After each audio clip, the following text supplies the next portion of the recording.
Oklahoma is already early in the year the second state in the country to pass what is referred to as a heartbeat bill, although that designator is false in a lot of ways that have to do with science, so they're not going to be interested. With the governor passing or signing, I should say, 3 separate bills that curtail reproductive rights in one day. So here he is tweeting about it. He's very happy. This guy holding it up and smiling at the camera. I'm keeping my promise to sign all pro-life legislation based on the incredibly narrow and contradictory designation that I give to what is pro-life and what is not. So yeah, he's gonna do that. He's going to make sure that some of these fetuses are born, and then once they're born, they're on their own. Anyway, let's give an idea of what these bills would actually do. HB 1102 would effectively ban abortions outside of medical emergencies by threatening medical providers with losing their medical licenses for at least a year if they perform an abortion. It makes an exception for, quote, for an abortion necessary to prevent the death of the mother or to prevent substantial or irreversible physical impairment of the mother that substantially increases the risk of death, but not for instances of rape or incest.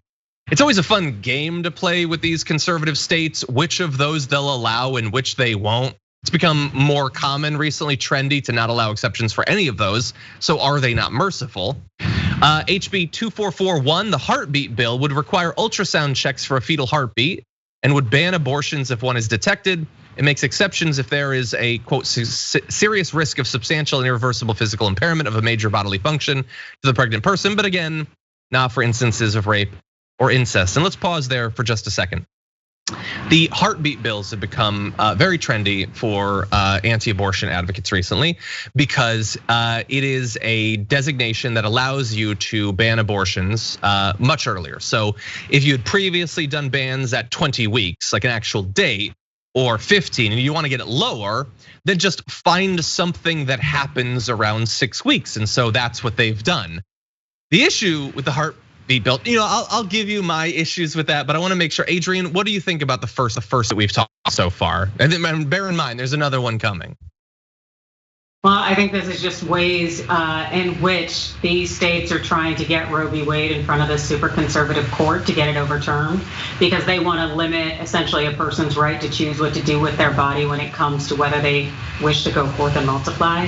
And this is just, it's unfortunately an aspect of conservatives taking advantage of the fact that we now have a very right-leaning judiciary. And it's just, it's wild. We're essentially rolling back time to take us back into the dark ages. We're not progressing whatsoever. What's your read on the current state of the Supreme Court in terms of its willingness to take up these sorts of issues? And if they do, are you expecting that curtailing of reproductive rights will come in the form of them steadily chipping away at things, allowing states to do whatever they want? Or do you think that the Republicans will get what they've been dreaming of for like half a century, just totally reversing Roe v. Wade? I think that they're better positioned to reverse Roe v. Wade without question. We had Clarence Thomas. He is just foaming at the mouth, just chomping at the bit in order to reverse things, as we saw in his opinion last week, essentially calling out the majority, saying, just say it with your chest, let's do this. And when we have now Amy Coney Barrett, we've got Alito, we have got this right-leaning conservative court that is really, they feel so encouraged and just driven to impose their own personal ideologies on the rest of the nation. And it's just more of the reason why we know we need to go from 9 to 13.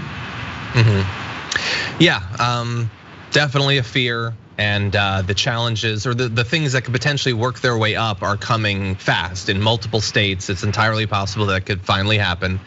To return to the heartbeat bill for just a second, though, the fundamental issue with these is that they don't mean anything. There is no scientific, no medical, no moral distinction between the state of a fetus pre and post heartbeat. It just doesn't make any actual sense. It is intended to manipulate you emotionally to believe, oh, that seems significant, I guess the fetus is different now. If it was true, if what they were describing was the actual change from not having a heartbeat to having a heartbeat, it would be meaningless. But what you need to understand is that it's even more manipulative than that. The heartbeat bill detects something that is not a heartbeat. It is not a functioning cardiovascular system. It is not a functioning heart. It is a few cells giving off an electrical signal. That's all it is. It wouldn't matter if it was a functioning heart. It makes, again, no moral difference whatsoever, but that's not even what it's doing. They are purposefully calling it heartbeat to put an image in your head that is not in any way scientifically accurate for the period that they're actually looking at the fetus. So understand this is just manipulation from floor to ceiling. But in any event, there's also HB 1904, which would require abortion providers to be board certified in obstetrics and gynecology, a move that critics say is unnecessary as some abortions earlier in pregnancy can be performed by administering pills. I would say to those critics, you dummies, they don't care. They're not doing it because they believe you need the expertise. They're doing it to make it harder to do. They want you to have all of this extra training to do something that they will then put you in jail if you actually do. Adrienne, it's just, I feel like what you just said, like we are going back in time. It's like I've stepped through a portal into the 1950s and Republicans, despite their inability to win a national election, rule seemingly everything. Yep, and it's just, I don't know, I just see so much hypocrisy and just ignorance in this, in part because it's like, what's the motivation other than to control people's bodies? Then what happens? They end up having these children who are unwanted. So you're creating generations of people who will end up probably feeding the criminal justice system. So what, you want a higher body count so you can make more money off of the fact that we're having a privatized prison system and there's a lot to benefit off of that? It's like, and also we already have a world that's inundated with too many people to begin with. Like, it's illogical and it's just so incredibly ignorant. You can't, every which direction you look, it makes no sense. Yeah, just disgusting. And seeing it and knowing that there's like millions and millions of Americans that are like, yes, this is what I want out of my government. Ignore the actual crises that I say bother me. I have economic anxiety. I don't have no interest in my government actually doing anything about it. But just talk about cancel culture, make abortions more difficult to have, and we'll be fine. And that delivers them. Like Oklahoma will never have a Democratic governor. This is all they need to actually deliver. In a state where I'm going to guess it was not super easy to get an abortion to begin with. Before these bills, I have a feeling it was pretty difficult.